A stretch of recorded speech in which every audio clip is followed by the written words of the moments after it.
शाम की खामोशी में, जब हवा भी रुक रुक कर सांस ले रही थी, एक पुरानी दीवार के साए में बैठा मन अपने ही डर से कांप रहा था। जैसे कोई अधूरा सच बहुत धीमे से भीतर कहीं दरवाजा खटखटा रहा हो। उस छोटे से गांव के किनारे, जहां कच्ची गलियों पर धूल हर शाम सूरज के साथ सुनहरी हो जाती थी, एक पुराना पीपल खड़ा था, जिसकी जड़ों में सैकड़ों कहानियां दबी थी। और उसी पीपल की छाया में एक साधारण सा युवक बैठा था। नाम उसका सिद्धार्थ था। आंखों में गहरी थकान और दिल में ऐसी बेचैनी जैसे कोई टूटी हुई घंटी अंदर ही अंदर बज रही हो। दूर कहीं मंदिर की धुंधली घंटी की आवाज हवा के साथ आती और चली जाती, लेकिन उसके मन की आवाज कहीं अटकी हुई थी। गांव शांत था, खिड़कियां आधी बंद, लकड़ी के चौखटों पर समय की दरारें साफ दिखती थी, और हर दरार जैसे किसी पुराने सवाल की तरह उसे देख रही थी। सिद्धार्थ की उंगलियां अपने ही कपड़े के कोने से खेलती, जैसे किसी अनदेखी बेचैनी को बांधना चाहती हों। सामने मिट्टी का दिया आधा जला हुआ पड़ा था, उसकी लौ कांप रही थी, ठीक वैसे ही जैसे उसके भीतर की इच्छा, भीतर कहीं सुख की एक धुंधली चाह, एक मीठा सा आकर्षण जो कभी हंसी बनकर आता, कभी डर बनकर, कभी किसी चेहरे की याद बनकर, और कभी अंधेरे में अचानक उभर आए साए की तरह। रातें उसके लिए अब आराम नहीं रहीं। नींद आती तो सपनों में अजीब सी परछाइयां दिखती, हंसते चेहरे जिनकी आंखों में गहराई नहीं होती, और मुस्कान के पीछे छुपा खालीपन। कभी कभी उसे लगता जैसे जीवन एक सुंदर थाली है, लेकिन हर कौर के बाद स्वाद गायब हो जाता है। यही वो रहस्य था जो उसे भीतर से खा रहा था। गांव के बाहर से गुजरती ठंडी हवा पुराने पत्तों को सरसराती, और वही आवाज उसके मन में डर और जिज्ञासा दोनों जगा देती। वो उठकर पीपल के तने को छूता। उसकी खुरदरी सतह में जैसे उसे अपने ही सवालों की खरोंच महसूस होती। तभी पास के घर से एक बूढ़ी औरत की खांसी की आवाज आई, बहुत धीमी, बहुत थकी हुई, और उस आवाज में जीवन की सच्चाई थी। असहाय, नंगी, बिना किसी सजावट के सिद्धार्थ की आंखें भर आई, लेकिन आंसू गिरे नहीं। जैसे डरते हो गिरने से, उसे याद आया बचपन, जब मां की गोद में सिर रखकर सब सवाल सो जाते थे, और अब वही सवाल जागते जागते डरावने हो गए थे। उसके मन में सुख की चाह थी, स्पर्श की, अपनापन की, लेकिन हर चाह के साथ एक डर भी जुड़ा था कि कहीं ये सब भी टूटे हुए दिए की तरह बुझ न जाए। यही तृष्णा थी, जो मीठी भी थी और भारी भी। गांव के उस कोने में एक पुरानी दीवार थी, जिस पर किसी ने बहुत पहले कुछ लिखा होगा। अब बस धुंधला निशान बचा था। सिद्धार्थ ने उस दीवार को देखा और लगा जैसे जीवन भी वैसा ही है। कुछ लिखा गया था, कुछ मिट गया, और जो बचा है वही हमें डराता है। तभी अचानक एक हल्की सी घटना हुई। कोई तेज शोर नहीं, बस पीपल से एक सूखा पत्ता गिरा और उसके पैर के पास आकर रुका। उस पत्ते की नसें साफ दिख रही थी, टूटी हुई, लेकिन फिर भी सुंदर। सिद्धार्थ ने उसे उठाया, हथेली पर रखा, और पहली बार उसे लगा कि टूटन भी पूरी कहानी होती है। उसी पल उसके भीतर एक दरवाजा धीरे से खुला, जैसे कोई भूली हुई स्मृति लौट रही हो। उसे एहसास हुआ कि वो सुख जिसे वो ढूंढ रहा है बाहर नहीं, और वो डर जिससे वो भाग रहा है वही उसका शिक्षक है। उसके सीने में एक अजीब सी गर्माहट फैली। डर अभी भी था, रहस्य अभी भी था, पर अब उसके साथ एक शांत जिज्ञासा भी थी। जैसे अंधेरे कमरे में एक छोटी सी खिड़की खुल गई हो। हवा ने दिए की लौ को छुआ और वो बुझी नहीं, बस स्थिर हो गई। सिद्धार्थ वही बैठ गया, आंखें बंद की, और पहली बार अपने भीतर के शोर को बिना भागे सुना।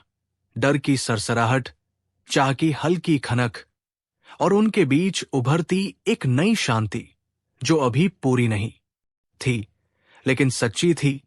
गांव की रात और गहरी हो गई, पर उस गहराई में अब घुटन नहीं थी, बस एक लंबा रास्ता था जो अभी शुरू ही हुआ था।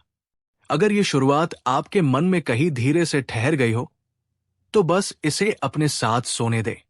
शांति कभी जल्दी नहीं आती, वो हमेशा बहुत चुपचाप कदम रखती है। गाँव की रात और गहरी हो गई, पर उस गहराई में अब घुटन नहीं थी। बस एक लंबा रास्ता था जो अभी शुरू ही हुआ था, और उसी रास्ते की पहली धड़कन सिद्धार्थ के भीतर चलने लगी। वो पीपल के नीचे देर तक बैठा रहा, जैसे समय ने उसके लिए चलना छोड़ दिया हो। दूर कहीं कुत्ते के भौंकने की आवाज आई, फिर चुप्पी, और उसी चुप्पी में उसे अपने दिल की चाल साफ सुनाई दी। हर धड़कन के साथ एक सवाल उठता और बिना जवाब के बैठ जाता, जैसे किसी पुराने कमरे में रखी कुर्सियां जिन पर कोई बैठता नहीं पर वे फिर भी मौजूद रहती हैं। सिद्धार्थ उठा, धीरे धीरे, जैसे जमीन को जगाना न चाहता हो। गांव की कच्ची सड़क पर उसके पांव पड़े तो धूल उड़ी नहीं, बस हल्का सा निशान बन गया। चांद बादलों के पीछे छुपा छुपा था, और उसकी रोशनी आधी अधूरी थी, ठीक वैसी ही जैसे सिद्धार्थ की समझ। रास्ते में एक पुराना घर पड़ा, जिसकी खिड़की खुली थी। अंदर दिया जल रहा था, और पर्दे की ओट से किसी स्त्री की हंसी बहुत धीमे से बाहर आई। वो हंसी मीठी थी, लेकिन उसमें एक खालीपन भी था। सिद्धार्थ ठिठक गया। उस आवाज में उसे आकर्षण भी लगा और डर भी, जैसे कोई सुगंध जो पास बुलाए और साथ ही चेतावनी भी दे। उसके मन में एक पल को इच्छा उठी, किसी के पास बैठने की, किसी की आंखों में खुद को देखने की। लेकिन उसी पल उसे अपने भीतर एक कांप महसूस हुई, जैसे कोई आईना दरक गया हो। वो आगे बढ़ गया, पर वो हंसी देर तक उसके कानों में गूंजती रही। रात का अंधेरा अब सिर्फ बाहर नहीं था, भीतर भी उतर रहा था, और उसी अंधेरे में उसकी कल्पनाएं आकार लेने लगी। सुख के दृश्य, स्पर्श की कल्पना, और फिर अचानक उन दृश्यों के पीछे छुपा डर कि हर सुख के बाद एक खाली कमरा ही क्यों बचता है। वो गांव के बाहर की ओर चल पड़ा, जहां खेत शुरू होते थे। हवा यहां और ठंडी थी, फसलों की सरसराहट किसी रहस्यमय मंत्र जैसी लग रही थी। अचानक उसे लगा जैसे कोई पीछे चल रहा हो। उसने मुड़कर देखा, कुछ नहीं, बस उसकी अपनी परछाई, लंबी और थोड़ी टेढ़ी। उसने राहत की सांस ली, लेकिन दिल की धड़कन तेज हो चुकी थी। उस डर में भी एक अजीब सा रस था, जैसे जीवन उसे जगा रहा हो। आगे एक सूखा कुआं था, जिसके मुंह पर पत्थर पड़ा था। सिद्धार्थ ने उस पत्थर पर हाथ रखा, ठंडा, भारी, स्थिर, और उसे लगा जैसे यही पत्थर उसके मन में भी रखा है, जो भावनाओं के पानी को नीचे दबाए हुए है। उसी पल उसे अपने पिता का चेहरा याद आया। राजमहल की ऊंची दीवारें, सोने की चमक, नर्तकियों की मुस्कानें, और उन सब के बीच छुपी एक अजीब उदासी जो कभी किसी ने देखी नहीं। उसे याद आया कैसे हंसी के बीच भी उसका मन कहीं और भटकता था, कैसे सुख के पल भी जल्दी फीके पड़ जाते थे।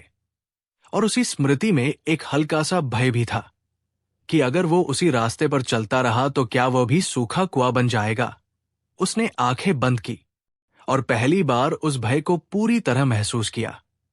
बिना उसे हटाने की कोशिश किए भीतर कुछ टूटा, बहुत हल्के से, जैसे पुरानी गांठ ढीली हो गई हो।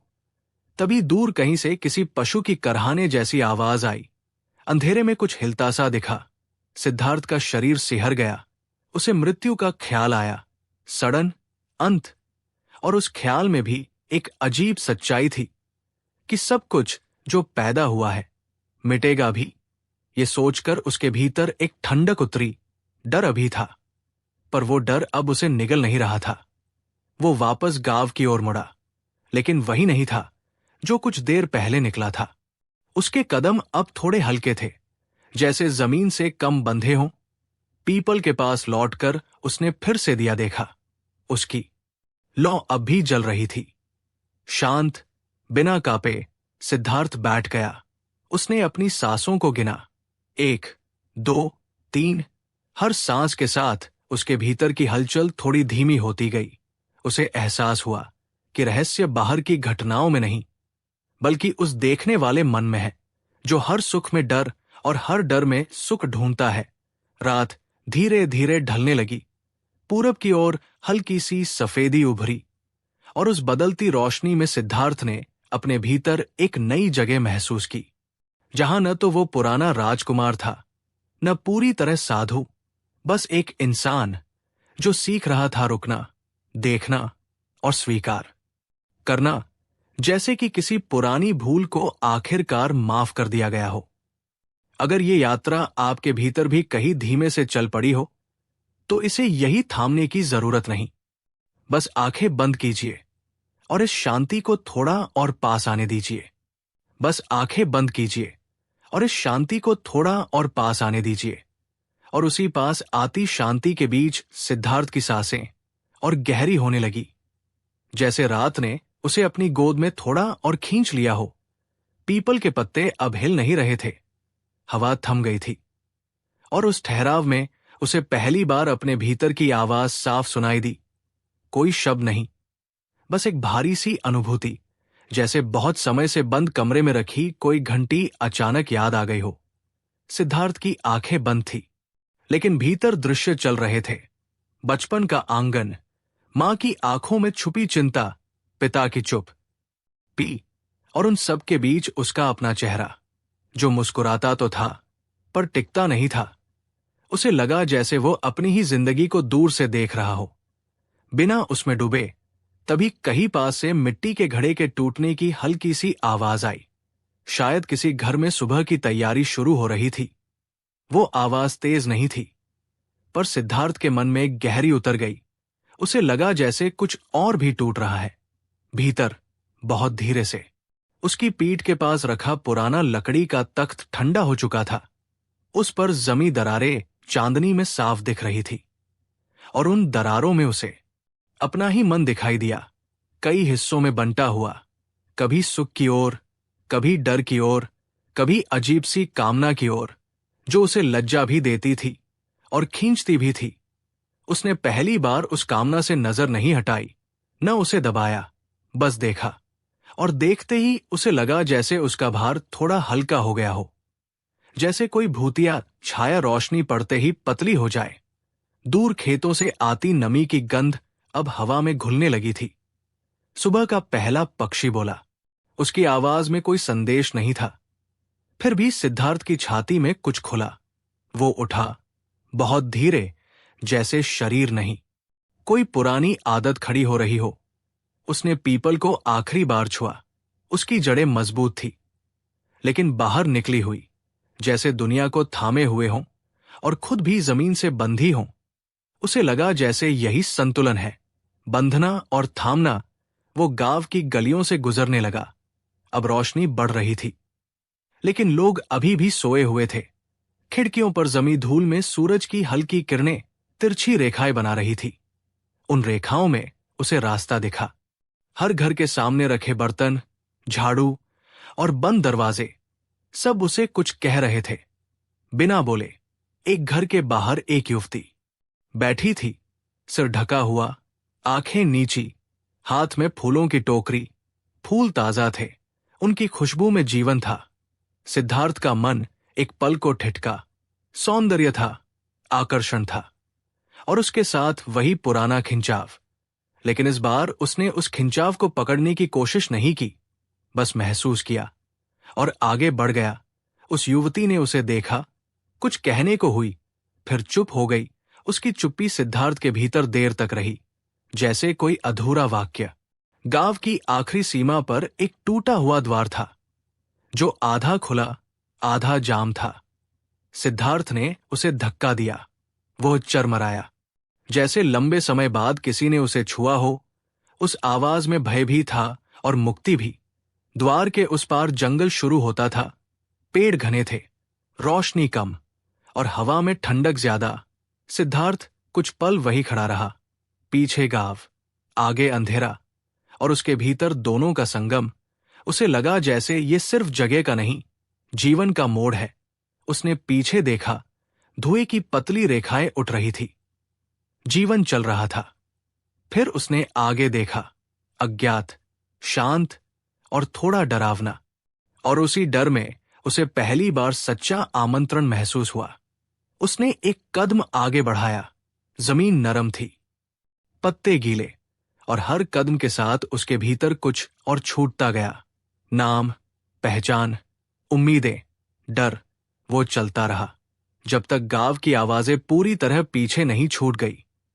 जंगल की चुप्पी अब गहरी थी, लेकिन इस चुप्पी में घबराहट नहीं थी, बस एक लंबा सवाल था जिसका जवाब शायद चलने में ही छुपा था। और उसी चलने के बीच सिद्धार्थ के चेहरे पर एक हल्की सी शांति उतरी, पूरी नहीं पर सच्ची, जैसे कि किसी पुराने घाव पर पहली बार ठंडी हवा लगी हो। जैसे कि किसी पुराने घाव पर पहली बार ठंडी हवा लगी हो। और उसी ठंडी हवा के साथ सिद्धार्थ जंगल के भीतर और गहराई तक चला गया। पेड़ों की छाल पर जमी नमी उसकी उंगलियों से लगती तो एक अजीब सी सिहरन दौड़ जाती।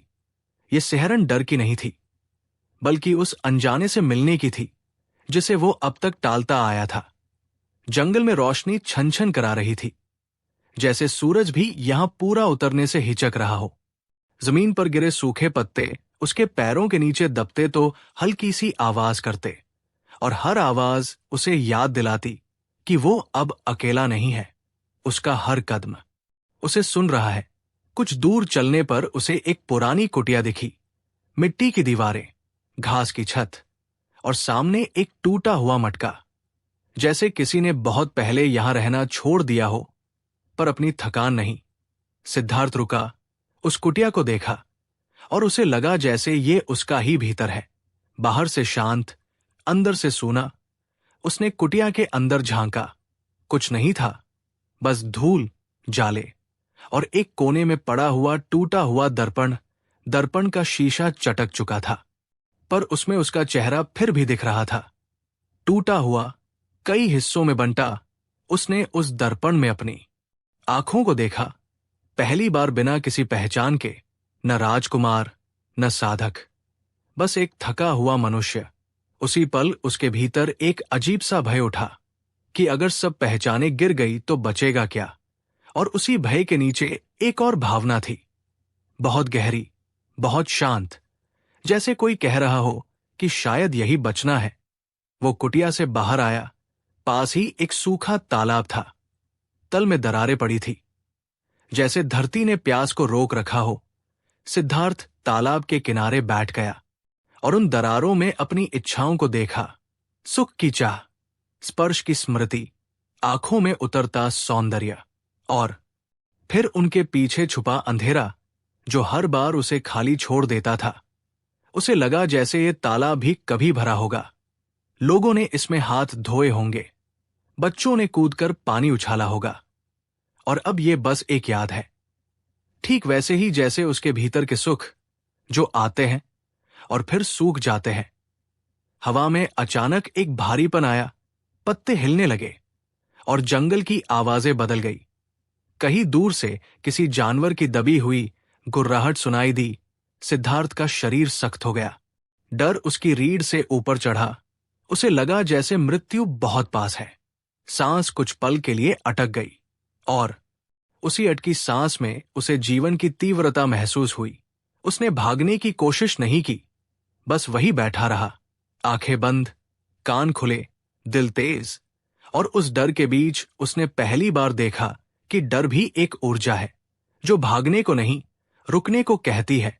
कुछ पल बाद आवाज दूर चली गई। जंगल फिर शांत हो गया, और उस शांति में सिद्धार्थ का शरीर ढीला पड़ गया। पसीने की ठंडक माथे पर फैल गई, और मन में एक अजीब सी स्पष्टता आई, जैसे अंधेरे में अचानक कुछ साफ दिख जाए। वो उठा और आगे बढ़ा। रास्ता अब और कठिन था। कांटेदार झाड़ियां, टेढ़ी जड़ें, और ऊपर से लटकती डालियां। हर चोट उसे वर्तमान में खींच लाती, उसे याद दिलाती कि वो जीवित है। चलते चलते उसे एक साधु मिला, बहुत वृद्ध, आंखें गहरी, कपड़े फटे हुए, पर चेहरे पर अजीब सी स्थिरता। साधु आग के पास बैठा था। आग धीमी जल रही थी। बिना धुएं के सिद्धार्थ रुका। दोनों की आंखें मिली। कोई अभिवादन नहीं, कोई प्रश्न नहीं, बस एक मौन जो शब्दों से भारी था। साधु ने आग में एक सूखा पत्ता डाला। वो तुरंत जल गया और राख बनकर गिर गया। साधु ने बहुत धीरे से कहा, बिना आवाज ऊंची किए। सब कुछ ऐसे ही जलता है। और फिर चुप हो गया। सिद्धार्थ ने कुछ नहीं पूछा, पर उस दृश्य ने उसके भीतर कुछ हिला दिया। उसे लगा जैसे उसकी इच्छाएं, उसका डर, उसका अतीत सब उसी पत्ते की तरह है जो आग से लड़ते नहीं, बस बदल जाते हैं। वो साधु से विदा लिए बिना आगे बढ़ गया, जैसे ये मिलन था ही नहीं, बस एक संकेत। जंगल अब थोड़ा खुलने लगा था। पेड़ों के बीच से रोशनी ज्यादा आने लगी, और उसी रोशनी में उसे एक छोटा सा रास्ता दिखा जो नीचे की ओर जा रहा था। रास्ते के अंत में उसे पानी की हल्की सी आवाज सुनाई दी। वो तेज नहीं थी, बस लगातार, जैसे कोई बहुत धैर्य से बह रहा हो। सिद्धार्थ नीचे उतरा। वहां एक छोटी सी धारा थी, साफ, ठंडी। उसने अपने हाथ पानी में डाले। ठंडक उसकी हथेलियों से होकर दिल तक चली गई। उसने पानी से मुंह धोया, और जैसे ही पानी उसके चेहरे से टपका, उसे लगा जैसे कुछ और भी धुल गया हो। वो देर तक वही बैठा रहा, पानी को बहते देखता रहा, बिना रोके, बिना पकड़े। और उसी बहाव में उसे जीवन का एक नया रूप दिखा कि शायद शांति रुकने में नहीं, बहने में है। सूरज अब ऊपर आ चुका था। जंगल की छायाएं छोटी होने लगी थी, और सिद्धार्थ के भीतर भी कुछ हल्का हो गया था। सवाल अभी थे, रहस्य अभी बाकी था, पर अब वो अकेला नहीं लग रहा था। जैसे रास्ता खुद उसका साथ दे रहा हो। वो धारा के किनारे बैठा रहा, जब तक थकान ने उसे धीरे से जमीन पर टिकने को नहीं कहा। आंखें अपने आप बंद हो गई, और उस बंद आंखों के पीछे कोई सपना नहीं था, बस एक गहरी, नरम अंधेरी शांति, जैसे कि जीवन ने उसे पहली बार बिना शर्त थाम लिया हो। जैसे कि जीवन ने उसे पहली बार बिना शर्त थाम लिया हो। और उसी थामे जाने की अनुभूति में सिद्धार्थ की नींद गहरी होने लगी। पर यह नींद सपनों से भरी नहीं थी। ये एक खाली आकाश जैसी थी, जहां कुछ भी उड़ नहीं रहा था। धारा की आवाज अब भी चल रही थी, पर वो बाहर नहीं, भीतर बह रही थी। कुछ समय बाद जब उसकी आंखें खुली तो सूरज ढलने की तैयारी में था। रोशनी सुनहरी हो चुकी थी, और जंगल का रंग बदल गया था। हर पत्ता थोड़ा गहरा, हर छाया थोड़ी लंबी। सिद्धार्थ उठा। शरीर में हल्की जकड़न थी, पर मन में अजीब सी ताजगी, जैसे बहुत रोने के बाद आती है। उसने अपने कपड़ों पर लगी मिट्टी को झाड़ा नहीं, बस उसे वैसे ही रहने दिया, जैसे ये भी यात्रा का हिस्सा हो। वो धारा के साथ साथ चलने लगा। पानी कभी चौड़ा हो जाता, कभी पतला, कभी चट्टानों से टकराता, कभी शांत बहता। और उसी बदलते बहाव में उसे अपने मन की छाया दिखती रही, कहीं तेज, कहीं रुकी हुई। चलते चलते उसे एक गुफा दिखी। मुंह छोटा, अंदर गहराई। गुफा से ठंडी हवा आ रही थी, और उस हवा में एक पुरानी सीलन की गंध थी। सिद्धार्थ रुका। दिल में हल्की सी आशंका उठी, जैसे भीतर कुछ छुपा हो। अंधेरा, अनकहा। उसने भीतर झांका। गुफा के अंदर रोशनी नहीं थी, बस अंधेरा, गाढ़ा और चुप।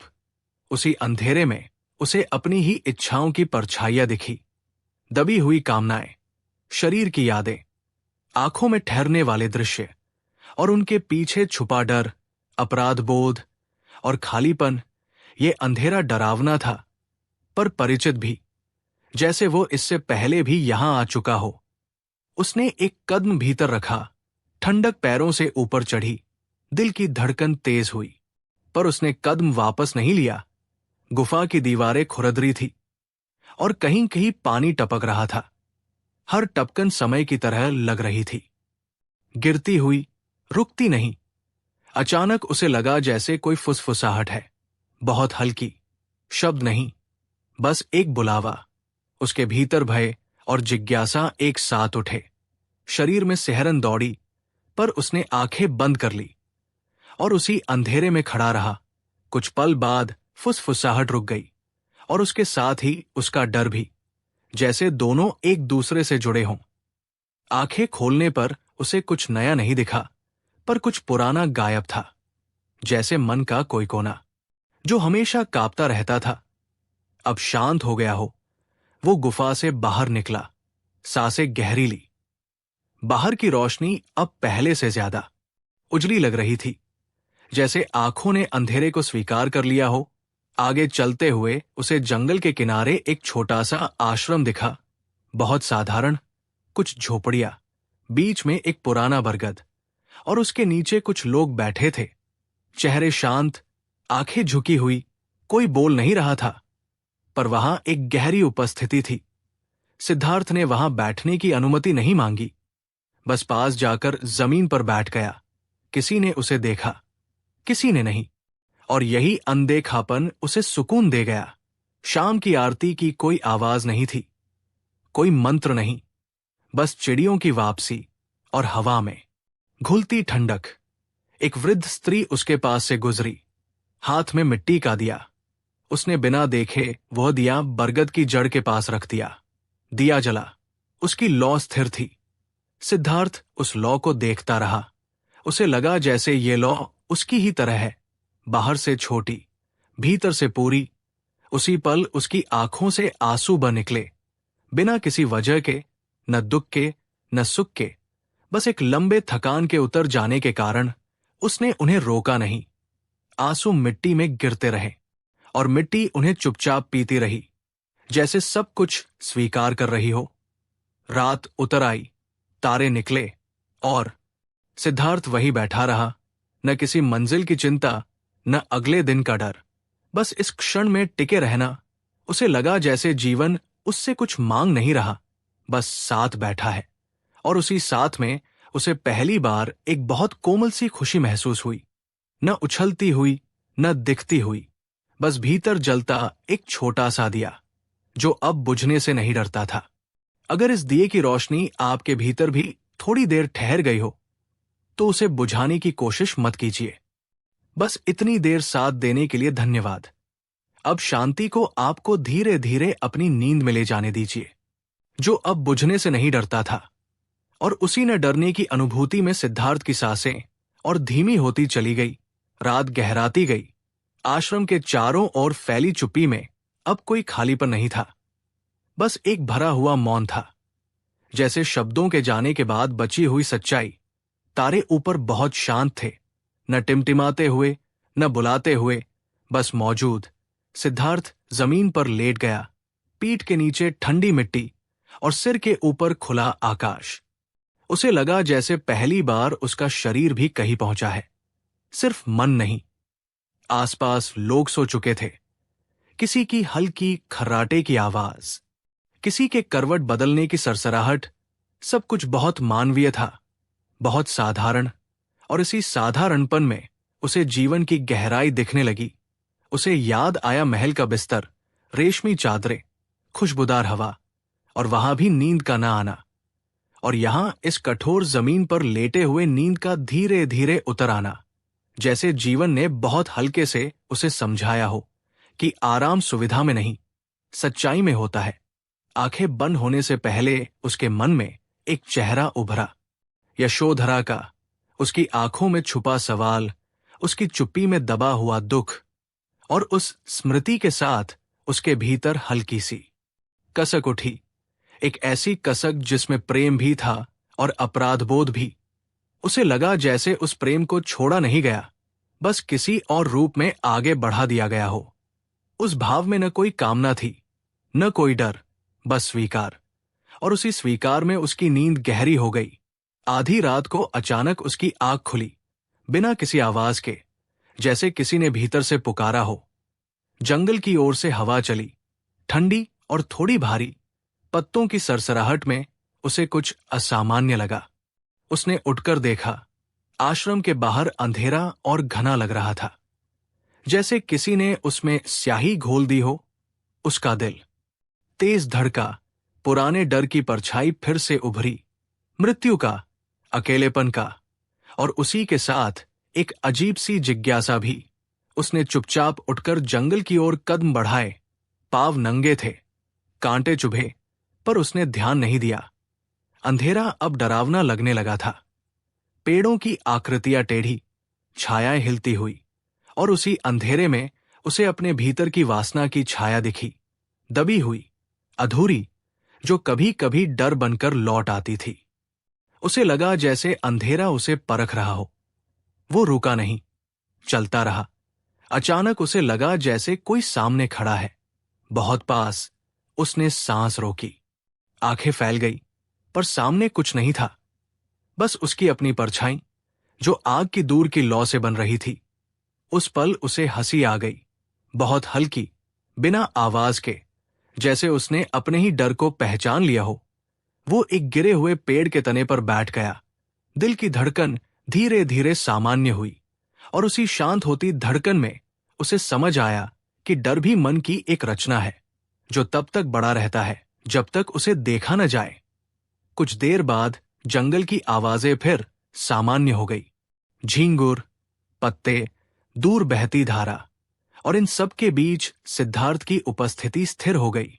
वो वापस आश्रम की ओर लौटा, बिना किसी जल्दबाजी के, जैसे रास्ता अब उसका दुश्मन नहीं, साथी हो। लेटते समय उसने महसूस किया कि भीतर कहीं कुछ और भी ढीला पड़ा है, जैसे कोई पुरानी गांठ जो बरसों से बंधी थी, अब अपने आप खुल गई हो। सुबह होने से पहले उसकी नींद फिर आ गई, इस बार और गहरी। और इस नींद में कोई सपना नहीं था, बस एक लंबा, नरम अंधेरा, जिसमें डर, इच्छा और पहचान सब एक ही मौन में घुल गए थे, जैसे किसी पुराने बोझ को आखिरकार जमीन पर रख दिया गया हो। और अगर इस मौन की गहराई आपके भीतर भी थोड़ी देर के लिए उतर आई हो, तो उसे तोड़ने की जरूरत नहीं। बस इस चुप्पी के साथ थोड़ा और ठहर जाइए। यही काफी है, यही काफी है। और उसी काफी होने की अनुभूति में रात धीरे धीरे पीछे हटने लगी, जैसे अंधेरा खुद थककर किनारे बैठ गया हो। भोर की पहली हल्की रोशनी जंगल के पत्तों से फिसलती हुई आश्रम तक पहुंची, और सिद्धार्थ की आंखें बिना किसी झटके के खुल गईं। न कोई सपना टूटा, न कोई डर छूटा, बस जागना हुआ, बहुत साधारण, बहुत शांत। शरीर में हल्की थकान थी, पर मन में कोई बोझ नहीं, जैसे किसी ने भीतर की अलमारी से अनावश्यक चीजें चुपचाप हटा दी हों। वो उठा, आसपास लोग जागने लगे थे। कोई पानी भरने जा रहा था, कोई चूल्हे के पास बैठा था, कोई बस आकाश की ओर देख रहा था। सब अपने अपने मौन में पूरे। सिद्धार्थ ने भी कुछ नहीं पूछा, बस पास की धारा से पानी लिया, चेहरे पर डाला। ठंडक ने उसकी आंखों को और साफ कर दिया, और उसी साफ दृष्टि में उसे जीवन की एक और परत दिखी। आश्रम के बाहर एक शवयात्रा गुजर रही थी, बहुत छोटी, 4 लोग, कंधों पर बंधा शरीर, और उनके पीछे चलती एक स्त्री, आंखें सूखी, चेहरा थका हुआ, न रोना न चीख, बस चलना। सिद्धार्थ का मन एक पल को कांप गया। मृत्यु फिर सामने थी, बिना डराए, बिना छुपे, बस मौजूद। और उसी मौजूदगी में उसे एक अजीब सी सच्चाई दिखी कि मृत्यु कोई शत्रु नहीं, बस एक सीमा है जिसे हर जीवन को छूना है। शवयात्रा आगे बढ़ गई, धूल बैठ गई, और रास्ता फिर खाली हो गया। लेकिन सिद्धार्थ के भीतर कुछ स्थिर हो गया था। वो बरगद के नीचे जाकर बैठ गया, जहां कल दिया जला था। दिया बुझ चुका था, बस काली बाती और राख बची थी। उसने राख को उंगलियों से छुआ, हल्की, ठंडी, और उसे लगा जैसे यही अंत नहीं, यही रूपांतरण है। कुछ समय बाद आश्रम में एक वृद्ध साधक आया, आंखें गहरी, आवाज धीमी। उसने किसी को उपदेश नहीं दिया, बस बैठ गया, और सब उसके आसपास बैठ गए, सिद्धार्थ भी। साधक ने जमीन पर एक पत्थर रखा, फिर पास की पत्ती उठाकर उसे पत्थर पर रखा, और बहुत शांत स्वर में कहा, पत्ती डरती है पत्थर से, पर पत्थर पत्ती से नहीं। फिर चुप हो गया, कोई व्याख्या नहीं, कोई विस्तार नहीं। लेकिन सिद्धार्थ के भीतर जैसे कुछ खुल गया। उसे समझ आया कि उसका डर, उसकी वासना, उसका संघर्ष सब पत्ती की तरह है, हल्के, कांपते हुए, और सत्य पत्थर की तरह स्थिर, न हिलने वाला। उसी पल उसके भीतर एक हल्की सी हंसी उठी, बिना आवाज के, अपने ही पुराने डर पर।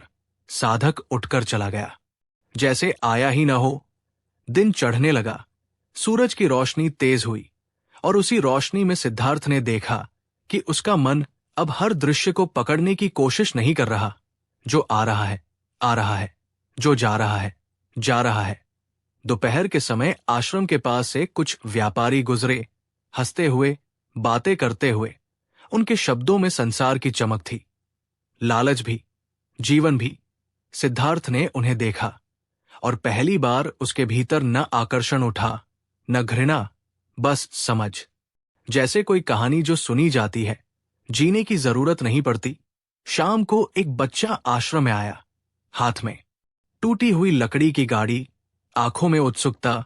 उसने सिद्धार्थ की ओर देखा और मुस्कुरा दिया, बिना किसी कारण के। और उस मुस्कान ने सिद्धार्थ के भीतर कहीं बहुत गहरे तक रोशनी पहुंचा दी।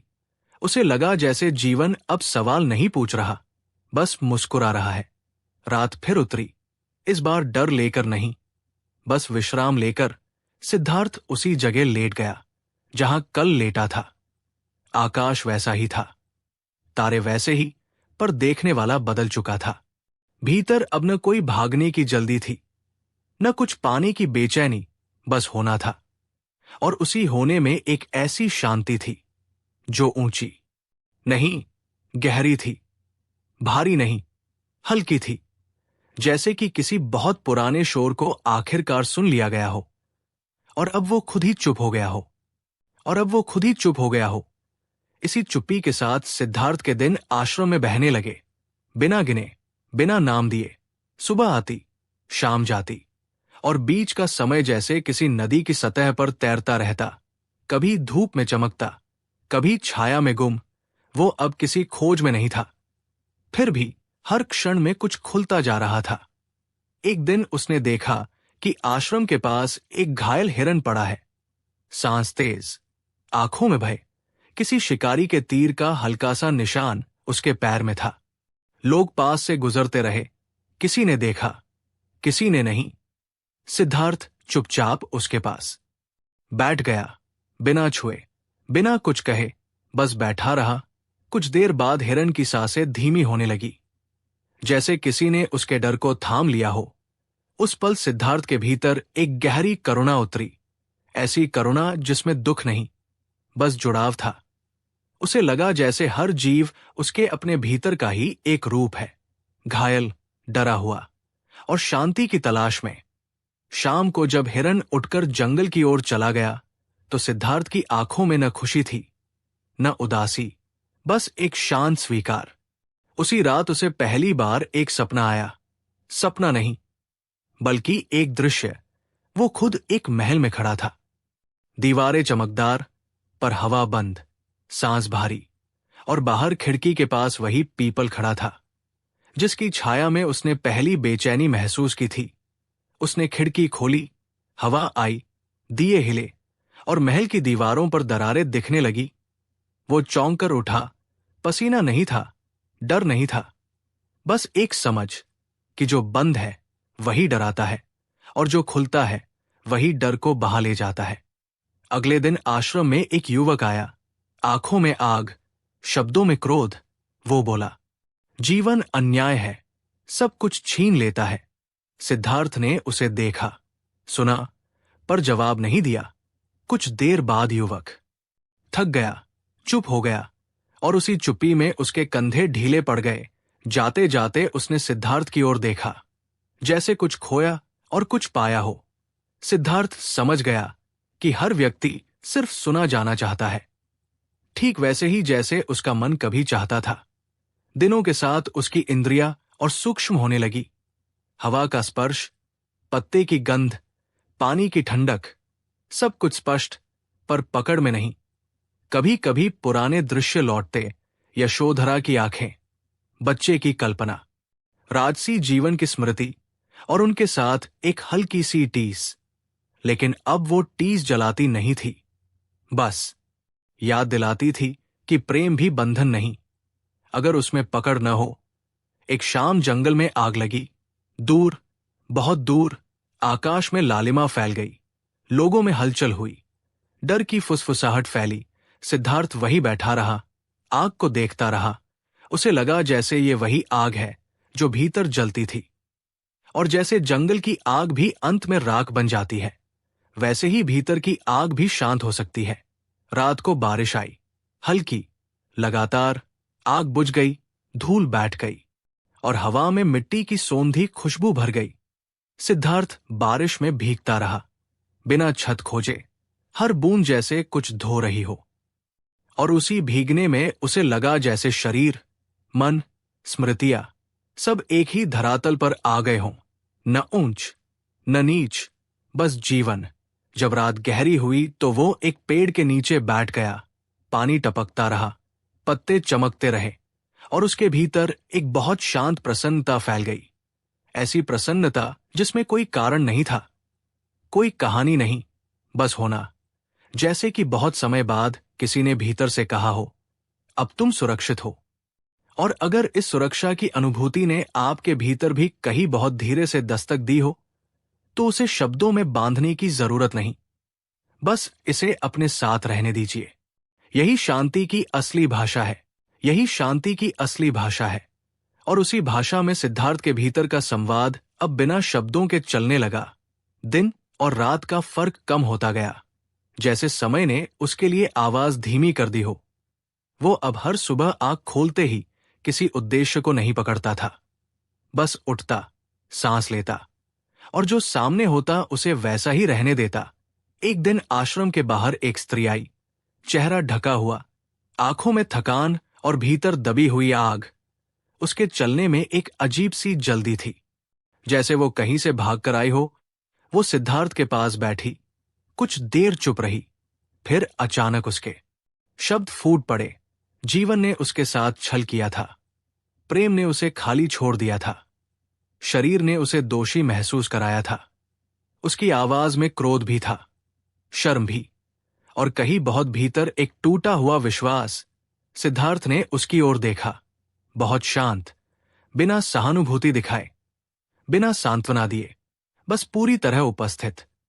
और उसी उपस्थिति में स्त्री की आवाज धीरे धीरे धीमी हो गई। उसके कंधे झुक गए, आंखों से आंसू बहने लगे, आंसू जो किसी डर से नहीं, थकान से थे। जाते जाते उसने बस इतना कहा कि उसे लगा जैसे पहली बार किसी ने उसे बिना जज किए देख लिया हो। और सिद्धार्थ वही बैठा रहा। उस दृश्य के बाद बहुत देर तक उसे समझ आया कि वासना, प्रेम और पीड़ा तीनों एक ही धागे से जुड़े हैं, फर्क बस पकड़ का है। उसी शाम जंगल के भीतर से एक अजीब सी आवाज आई, जैसे कोई रो रहा हो। लोग घबरा गए, किसी ने कहा भूत है, किसी ने कहा जंगली जानवर। डर हवा में फैल गया। सिद्धार्थ बिना कुछ कहे उठकर जंगल की ओर चल पड़ा। अंधेरा घना था, आवाज कभी पास लगती, कभी दूर। दिल की धड़कन तेज हुई, पर इस बार डर ने उसे रोका नहीं। वो आवाज की दिशा में चलता गया और थोड़ी दूर पर उसे एक घायल मनुष्य मिला, शरीर पर खरोंचे, आंखों में भय। वो चोरी के डर से भाग रहा था, जंगल में गिर पड़ा था और अब अंधेरे में अकेला था। सिद्धार्थ उसके पास बैठ गया, अपनी चादर उसके कंधों पर रख दी। कुछ नहीं पूछा, कुछ नहीं कहा। उस आदमी की सांसें धीरे धीरे सामान्य हुई। उसने आंखें बंद कर ली, जैसे किसी ने उसे सुरक्षित जगह पर रख दिया हो। सुबह होने पर वो आदमी चला गया, बिना धन्यवाद के, बिना विदा के। और सिद्धार्थ के मन में कोई खालीपन नहीं आया। उसे लगा जैसे देना भी बहने का ही एक रूप है। कुछ दिनों बाद आश्रम में एक चर्चा फैलने लगी। लोग कहने लगे कि सिद्धार्थ के पास बैठने से मन शांत हो जाता है। कुछ उसे देखने आने लगे, कुछ सवाल पूछने, कुछ बस देखने। सिद्धार्थ उनके बीच वैसा ही रहा, न गुरु बना, न उत्तर देने वाला, बस बैठा हुआ मौन। और उसी मौन में लोगों को उनके अपने जवाब मिलने लगे। पर इस बढ़ती भीड़ के साथ उसके भीतर एक हल्की सी सावधानी भी जागी कि कहीं शांति भी पहचान न बन जाए। एक रात वह चुपचाप आश्रम से निकल गया, बिना किसी को बताए। जंगल के रास्ते, वही रास्ते जो कभी डराते थे, अब नरम लग रहे थे। चलते चलते उसे एक पुराना स्मशान दिखा, अधजली लकड़ियां, राख और हवा में मौत की गंध। उसने वहीं बैठने का निर्णय लिया। आग की बुझी हुई राख में उंगलियां डाली, ठंडी थी, और उसे लगा जैसे जीवन और मृत्यु के बीच कोई दीवार नहीं, बस एक सांस का अंतर है। उसी स्मशान में बैठकर उसने पहली बार अपने शरीर की नश्वरता को पूरी तरह स्वीकार किया, न डर के साथ, न घृणा के साथ, बस सच्चाई की तरह। और उसी स्वीकार में उसके भीतर एक गहरी करुणा फैली। सबके लिए, अपने लिए भी। रात लंबी थी, तारे चुप थे, और सिद्धार्थ की आंखों में नींद नहीं थी, पर थकान भी नहीं, बस एक गहरा ठहराव, जैसे कि जीवन ने उसे अब कोई भूमिका नहीं दी थी, सिर्फ साक्षी बना दिया था। और अगर इस साक्षी भाव की हल्की सी छाया आपके भीतर भी उतर आई हो, तो उसे पकड़ने की कोशिश मत कीजिए। शांति कभी पकड़ी नहीं जाती, वो बस महसूस की जाती है, और फिर अपने आप रह जाती है, और फिर अपने आप रह जाती है। इसी रहने के भाव में सिद्धार्थ स्मशान की ठंडी जमीन पर बैठा रहा। राख की गंध अब डर नहीं जगा रही थी, बल्कि एक अजीब सी स्पष्टता दे रही थी, जैसे जीवन ने अपने सबसे नंगे सच को उसके सामने रख दिया हो। अधजली लकड़ियों के बीच से उठती हल्की धुआं रेखाएं आकाश में घुलती जा रही थी, और उसे लगा जैसे हर सांस के साथ कुछ छूट रहा है। नाम, रूप, कथा। वो देर तक वही बैठा रहा, जब तक रात का अंधेरा थोड़ा हल्का नहीं होने लगा। भोर से पहले की वो घड़ी जब दुनिया सबसे शांत होती है, उसी समय उसे अपने भीतर एक बहुत पुरानी परत खुलती महसूस हुई। वो परत जहां इच्छा और डर दोनों जन्म लेते हैं। उसने पहली बार साफ देखा कि इच्छा कोई पाप नहीं, बल्कि जीवन की ऊर्जा है, और डर उसका साया। और जब साया देख लिया जाए तो ऊर्जा मुक्त हो जाती है। उसी समझ के साथ उसके शरीर में एक हल्की गर्माहट फैली, जैसे भीतर कोई दीपक जल उठा हो। बिना लौ के, बिना धुएं के, सुबह होते होते वो स्मशान से उठा, जंगल की ओर चला। रास्ते में उसे एक सड़ा हुआ फल दिखा, आधा कटा, आधा खाया हुआ। चींटियां उस पर चल रही थी। उसने उसे देखा और मुस्कुरा दिया। जीवन भी ऐसा ही है, सुंदर भी, सड़ता हुआ भी, और फिर भी पूर्ण। जंगल पार करते हुए उसे एक नदी मिली, चौड़ी, शांत। धूप उसमें टूट टूट कर गिर रही थी। उसने कपड़े उतारे और नदी में उतर गया। पानी ठंडा था, शरीर कांपा, लेकिन मन स्थिर रहा। पानी उसके चारों ओर बहता रहा, और उसे लगा जैसे वो खुद भी बह रहा है, बिना दिशा के, बिना विरोध के। नदी से निकलकर वो किनारे बैठा, बालों से पानी टपकता रहा, और उसी टपकन में उसे समय का बहाव दिखा। कुछ देर बाद पास के गांव से लोग नदी पर आए। किसी ने उसे देखा, किसी ने नहीं। कुछ स्त्रियां पानी भर रही थी, उनके चेहरे पर थकान और जीवन की मजबूरी थी। एक ने सिद्धार्थ की ओर देखा, आंखों में एक पल को झिझक आई, फिर उसने नजर हटा ली, और उसी क्षण सिद्धार्थ को भीतर एक बहुत सूक्ष्म कसक महसूस हुई। शरीर की याद, स्पर्श की स्मृति, लेकिन वो कसक अब उसे खींच नहीं रही थी, बस बता रही थी कि शरीर भी जीवन का हिस्सा है। उसे नकारा नहीं जाता, बस समझा जाता है। दोपहर तक वो नदी किनारे बैठा रहा। धूप तेज हुई, पसीना आया, और उसी पसीने में उसे श्रम की सच्चाई दिखी। शाम को गांव के कुछ बच्चे आए, कंकड़ फेंकते, हंसते। उनकी हंसी में डर नहीं था, न भविष्य की चिंता। सिद्धार्थ ने उन्हें देखा और भीतर एक कोमल सी खुशी उभरी। उसे लगा जैसे जीवन अभी भी खेल रहा है, भले ही उसने खेलना छोड़ दिया हो। रात को वो गांव के बाहर एक टूटी हुई दीवार के पास रुका। दीवार पर चढ़ी काई ठंडी थी, और उसी दीवार के साए में उसने आंखें बंद की। भीतर एक गहरी थकान उतरी, लेकिन ये थकान बोझ नहीं थी, ये विश्राम थी। और उसी विश्राम में उसे एक बहुत धीमी सी समझ आई कि शांति कोई लक्ष्य नहीं, बल्कि एक स्थिति है जो तब आती है जब खोज थक जाती है। रात फिर गहरी हुई, तारे निकले, और सिद्धार्थ की सांसें बहुत हल्की हो गई, जैसे वो खुद भी रात का हिस्सा बन गया हो। जैसे कि किसी लंबे सफर के बाद रास्ता खुद ही उसे थामे बैठ गया हो। अगर ये ठहराव आपके भीतर भी कहीं बहुत धीमे से बैठ गया हो, तो बस इसके साथ बने रहिए। इतनी दूर साथ चलने के लिए धन्यवाद। अब शांति को अपना काम करने दीजिए। अब शांति को अपना काम करने दीजिए। और उसी काम करती शांति के बीच सिद्धार्थ की चेतना और भी गहरी होने लगी। रात के अंतिम पहर में जब ठंड हवा में घुल जाती है और संसार एक क्षण के लिए सांस रोक लेता है, उसी क्षण उसे अपने भीतर एक सूक्ष्म कंपन महसूस हुआ, जैसे कोई बहुत पुराना तंतु धीरे से छेड़ा गया हो। वो टूटी दीवार के पास बैठा रहा, आंखें बंद, और भीतर उठती हर लहर को बिना नाम दिए देखता रहा। स्मृतियां आई, महल के गलियारे, रेशमी पर्दे, संगीत, हंसी, और उन्हीं के बीच छुपी एक अनकही घुटन। फिर जंगल आया, गुफा का अंधेरा, स्मशान की राख, और इन सब के बीच एक समान शांति, जिसने किसी एक दृश्य को नहीं चुना, बस सबको आने जाने दिया। भोर की पहली रोशनी दीवार के ऊपर चढ़ी, काइट चमक उठी और सिद्धार्थ की आंखें खुली। इस बार जागना पहले से भी हल्का था, जैसे नींद और जागरण के बीच की रेखा मिट गई हो। वो उठा और बिना दिशा तय किए चल पड़ा। रास्ता अपने आप बनता गया। खेत आए, फिर गांव, और फिर खुला मैदान, जहां दूर तक कुछ नहीं था, बस आकाश और जमीन का मिलन। वही उसने बैठने का निर्णय लिया। जमीन ठंडी थी, घास गीली, और हवा में एक अजीब सी स्थिरता थी। अचानक उसे अपने भीतर एक डर की अंतिम परछाई दिखी। यह डर किसी घटना का नहीं था, बल्कि इस प्रश्न का था कि अगर सब समझ लिया गया तो अब क्या बचेगा। और उसी प्रश्न के साथ भीतर हल्का सा खालीपन उभरा।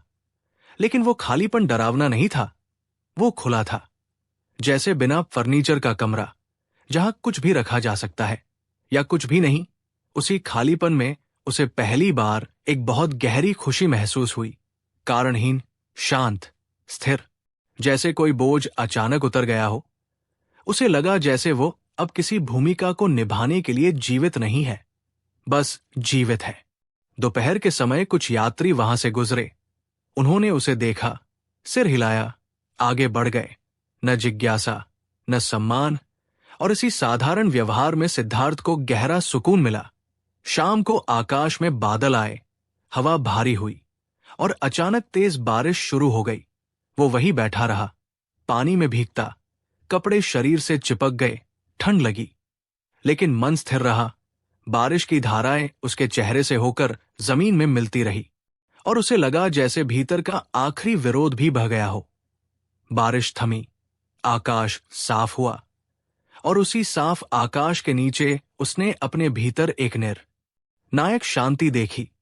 ऐसी शांति जो न आती है, न जाती है, बस होती है। उसी रात उसने पहली बार किसी लक्ष्य के बिना सोने का अनुभव किया। न अगला कदम, न अगला प्रश्न, बस विश्राम। और उस विश्राम में एक बहुत गहरा भरोसा, जैसे जीवन ने बिना शब्दों के कहा हो, अब तुम ठीक हो, अब तुम घर पर हो।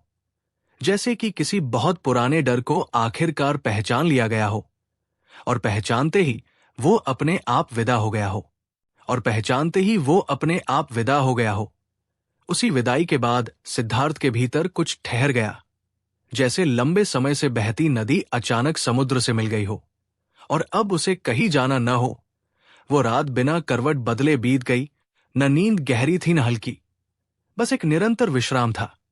भोर में आंख खुली तो किसी नए दिन का उत्साह नहीं था, न पुराने दिन का बोझ, बस उजाला था, सादा और साफ। उस घास पर जमी थी, हर बूंद में आकाश उल्टा झिलमिला रहा था। सिद्धार्थ उठा और बहुत धीरे धीरे चलने लगा। कदमों में कोई जल्दी नहीं, सांसों में कोई लक्ष्य नहीं। रास्ते में उसे एक किसान मिला, झुका हुआ, हाथ में हल, माथे पर पसीना। किसान ने उसे देखा और बिना कुछ पूछे पानी का घड़ा उसकी ओर बढ़ा दिया।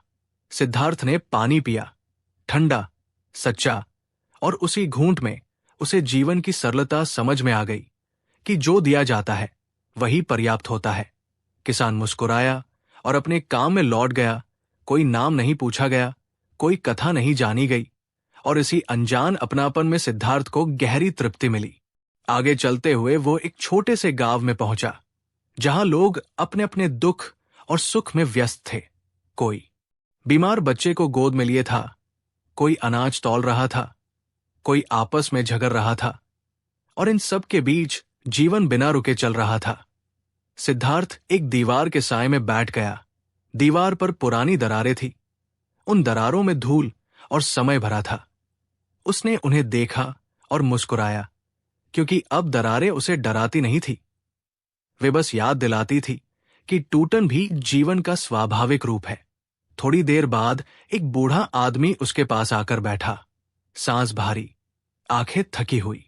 उसने बिना भूमिका के कहा कि उसे मृत्यु का डर लगता है, बहुत गहरा। सिद्धार्थ ने उसकी ओर देखा, आंखों में कोई उपदेश नहीं, बस एक शांत उपस्थिति। कुछ पल बाद बूढ़े की आवाज भर्रा गई, फिर वो चुप हो गया, उसकी आंखें बंद हो गई, जैसे उसने कुछ रख दिया हो। उठते समय उसने सिद्धार्थ के पैर छुए और सिद्धार्थ के भीतर हल्की सी कसक उठी, क्योंकि वो जानता था कि ये झुकाव उसका नहीं, उस शांति का है जो उसके आर पार बह रही है। दिन ढलने लगा, आकाश नारंगी हुआ, पक्षी लौटने लगे, और उसी लौटने की ध्वनि में सिद्धार्थ को अपने जीवन का चक्र पूरा होता दिखा। न शुरुआत याद रही, न अंत की चिंता, बस ये क्षण पूरा पर याप्त। रात को वो गांव के बाहर एक पुराने कुएं के पास रुका, कुएं में झांका। अंधेरा गहरा था, पर अब वो अंधेरा उसे बुलाता नहीं था, डराता नहीं था, वो बस गहराई था।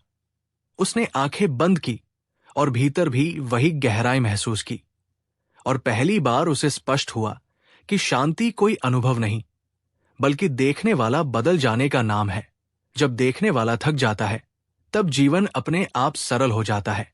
और उसी सरलता में सिद्धार्थ बहुत देर तक बैठा रहा, जब तक रात ने उसे अपनी नरम चादर से ढक नहीं लिया, जैसे कि किसी बहुत पुरानी खोज को आखिरकार विश्राम मिल गया हो, जैसे कि किसी बहुत पुरानी खोज को आखिरकार विश्राम मिल गया हो।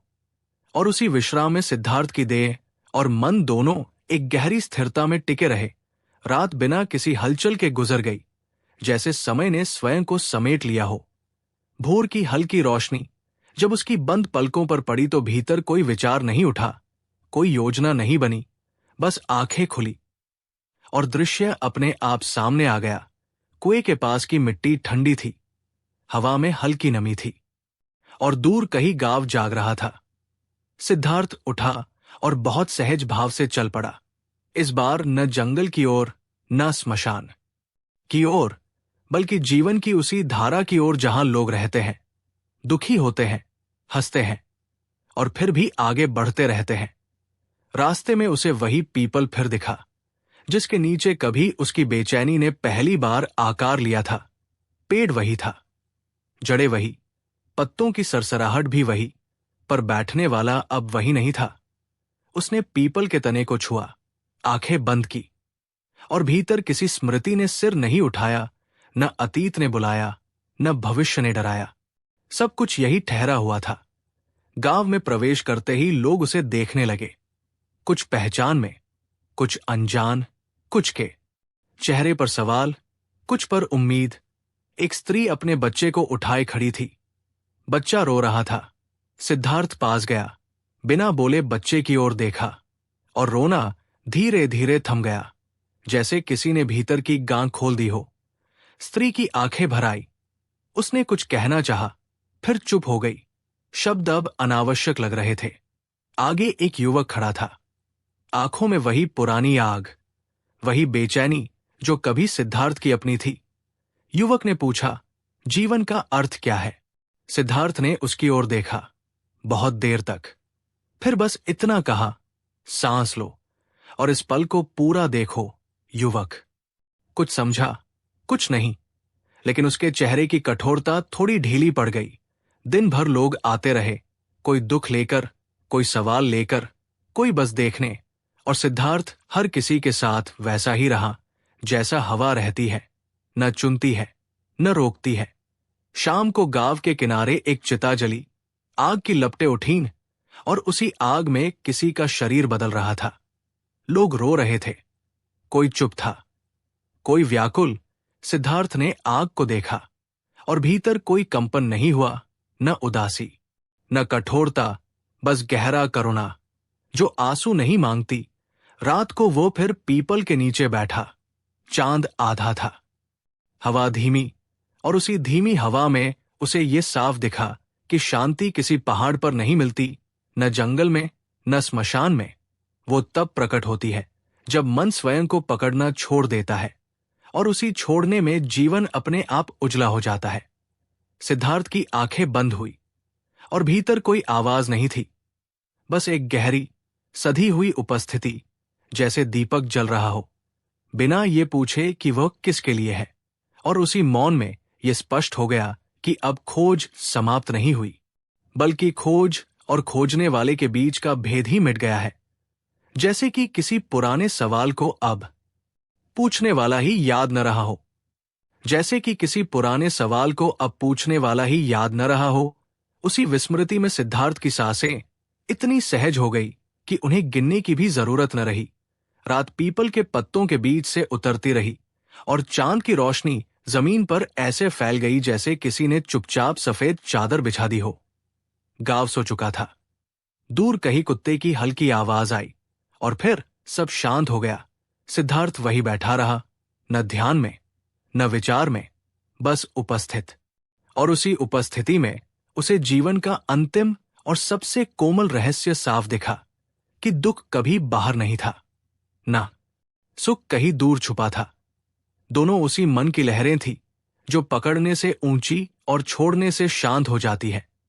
उसे यशोधरा का चेहरा फिर याद आया, पर इस बार कसक नहीं उठी, बस एक मौन कृतज्ञता, जैसे प्रेम ने उसे बांधा नहीं बल्कि यहां तक पहुंचा दिया हो। उसे अपने छोड़े हुए महल याद आए, पर उनमें कोई खालीपन नहीं दिखा, बस ये समझ कि हर त्याग किसी खोने से नहीं बल्कि देखने की दिशा बदलने से होता है। रात के अंतिम पहर में एक ठंडी हवा चली, दिए की लौ थोड़ी हिली, फिर स्थिर हो गई, और उसी स्थिरता में सिद्धार्थ के भीतर आखिरी परत भी पिघल गई। वो परत जो कहती थी कि मैं पहुंचा। अब वहां कोई पहुंचा हुआ नहीं था, बस शांति थी, बिना नाम की, बिना आकार की। सुबह होने से पहले आकाश थोड़ा नीला हुआ। पक्षियों ने बहुत हल्की आवाज में बोलना शुरू किया और सिद्धार्थ उठा। ये उठना किसी यात्रा का आरंभ नहीं था, ये बस शरीर का उठना था। मन कहीं नहीं जा रहा था। गांव के लोग जागने लगे। कुछ ने उसे देखा, कुछ ने नहीं, और यही अनदेखापन सबसे सुंदर था। वो पीपल के नीचे से चला। कच्ची सड़क पर धूल उड़ी। सूरज की पहली किरण उस धूल में अटक गई, और उस दृश्य में जीवन पूरा लग रहा था। न कोई उपदेश, न कोई घोषणा, न कोई पहचान, बस एक शांत चलना, जैसे नदी बहती है बिना ये बताए कि वो नदी है। और उसी बहाव में गौतम बुद्ध की शांति अब किसी कथा में नहीं बल्कि हर सांस में फैल चुकी थी। हवा में, मिट्टी में, आंखों की नमी में, और उस मौन मुस्कान में जो बिना कारण आती है, जैसे कि किसी बहुत पुरानी भूल को आखिरकार माफ कर दिया गया हो। अगर इस पूरी यात्रा में कहीं भी आपका दिल बहुत धीरे से ठहरा हो तो उसके लिए धन्यवाद। अब शब्दों को यही सोने दीजिए और शांति को चुपचाप अपना काम करने दीजिए।